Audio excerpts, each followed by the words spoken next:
મારા બધા પ્રિય મિત્રો, મારું નામ કૃપાલીબેન છે. હું બીજા ધોરણમાં ભણું છું. આજે હું શહીદ ભગતસિંહ વિશે થોડું કંઈ બોલવા જઈ રહી છું.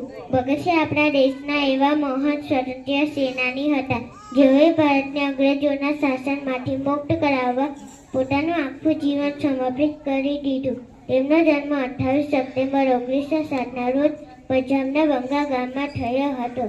ભગતસિંહના પિતાનું નામ સરદાર કિશનસિંહ અને માતાનું નામ વિદ્યાવતી હતું. ભગતસિંહે યુવાનોને દેશપ્રેમની પ્રેરણા આપી. 23 માર્ચ 1931ના રોજ તેમને ફાંસી આપવામાં આવી.